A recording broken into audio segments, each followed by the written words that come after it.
Pour discuter de tous ces enjeux, on a décidé de réunir 3 personnes qui travaillent dans le milieu des foyers de soins, et disons ça comme ça. D'abord, Dr Guy Tremblay, président directeur général du groupe Lokia, qui a des foyers de soins au Nouveau-Brunswick et au Québec.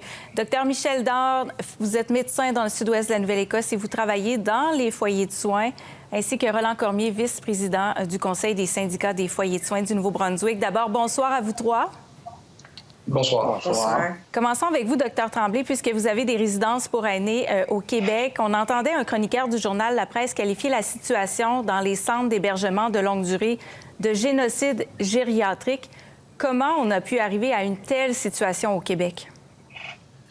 Je crois que la pandémie est une surprise un peu pour tout le monde. Puis je pense que les faiblesses du système à ce moment-là reviennent à la surface, que ça soit tout à coup une situation de manque de contrôle. Je pense que la préparation ou ce secteur-là d'activité était déjà un peu pas nécessairement très bien contrôlé auparavant, ce qui fait que la faiblesse fait surface.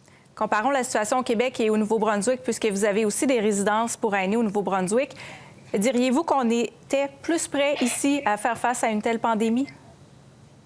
Je penserais que la préparation je me dirais que la préparation est semblable des deux côtés, sauf qu'étant donné que la population est plus petite au Nouveau-Brunswick, on est moins mis à l'épreuve pour le moment, mais je pense que l'étendue je pense pas qu'il y a personne qui va passer à côté. Docteur Dard, il y a des cas dans des foyers en Nouvelle-Écosse. Aucun cas dans les foyers où vous devez vous rendre pour soigner des patients.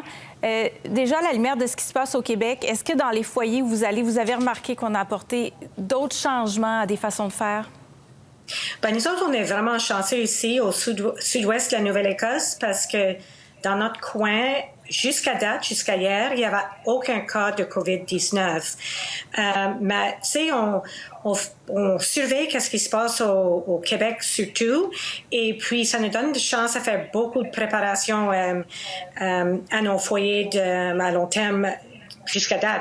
J'ai parlé des infirmières aujourd'hui, et puis il y a beaucoup de préparations qui se font à tous les jours. Ils parlent à la santé publique et ils ont mis toutes sortes de précautions en place.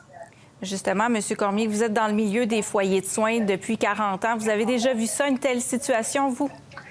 Non, on n'a jamais vu une telle situation comme qu'on la vit aujourd'hui. Le climat et les gens sont fatigués, les gens sont un peu préoccupés de leur santé, un peu déçus des discours de leur premier ministre quelques jours passés qui disait on va espérer pour bonifier le salaire des employés, on va espérer de voir qu'est-ce qui se passe au Québec, c'est que ça arrive là.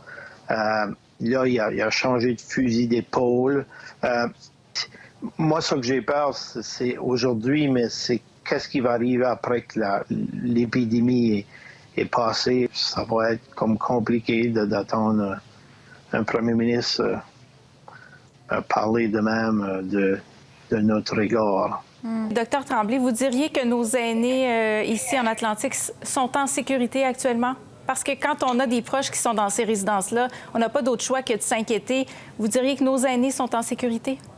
Oui, je dirais que les aînés au Nouveau-Brunswick ou au Québec, je pense que tout le monde y va de bonne foi. Je pense que autant au niveau social que dans ce domaine-là, je pense qu'il y a un stress important que tout le monde partage. Le fait qu'on a besoin d'un redressement de cette situation-là pour les commentaires, c'est une question de... Tout tombe actuellement dans une crise de pandémie, mais ce secteur-là mérite une mise à jour sans aucun doute. Vous êtes d'accord avec ça, M. Cormier? Bien, il faut certainement avoir une mise à jour. Je vais donner crédit au gouvernement du Nouveau-Brunswick sur le fait les équipements nécessaires pour les employés jusqu'à date sont là. Les gens arrivent, prennent leur température, ils ont 1 ou 2 masques par jour. Sur ce bord-là, on fait qu'est-ce qu'on devrait faire.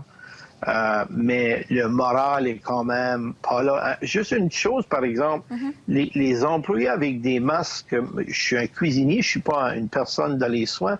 Mes collègues me disent que ces fameuses masques-là travaillent très bien, mais c'est beaucoup épuisant. Ça prend beaucoup d'énergie pour fonctionner avec une masque comme telle. Puis, on était déjà épuisé avant la crise. Ça veut dire qu'on est plus épuisé, en plus à tous les jours, parce que naturellement, on sert des équipements qu'on doit se servir. Juste le fait d'avoir un niveau de stress qui est élevé va quand même demander plus d'énergie pour faire les journées, les préposés ou peu importe le type d'employé dans ce secteur-là. Le stress augmente le besoin d'énergie pour passer au travers des journées, ce qui explique la fatigue, puis les gens sont désemparés un peu de cette situation-là. Je pense que ça prend un baume un peu pour les réconforter, mais je pense qu'il y a vraiment des gens de cœur dans ce secteur-là. Puis il ne faut pas oublier qu'on reconnaît quand même la force de travailler ensemble pour remonter cette situation-là. Il y a des gens de cœur qui prennent soin, des anges. Des anges que vous dites, M. Cormier? Des anges, des missionnaires que je les appelle. Oui, absolument, absolument. Docteur Daure, j'aimerais vous entendre sur les résidents, parce que vous êtes en contact avec eux, les résidents des foyers de soins dans le sud-ouest de la Nouvelle-Écosse. Qu'est-ce qu'ils vous disent? Est-ce qu'ils sont inquiets? Ils vous partagent leurs inquiétudes? Bien, c'est sûr qu'ils sont inquiets. Et c'est pas juste les personnes âgées dans les foyers, mais moi, j'ai beaucoup de patients qui sont âgés. Et c'est sûr qu'ils ont beaucoup d'inquiétudes. Ils ont peur qu'ils viennent malades et qu'est-ce qui va arriver à leur famille, leurs enfants, leurs petits-enfants et tout ça. C'est la maladie, ça peut toucher tout le monde, les jeunes et les vieux. Chose certaine, les prochaines semaines seront déterminantes chez nous en Atlantique. Merci à vous trois d'avoir été avec nous ce soir. Bon vendredi. Bonsoir. Bonne soirée.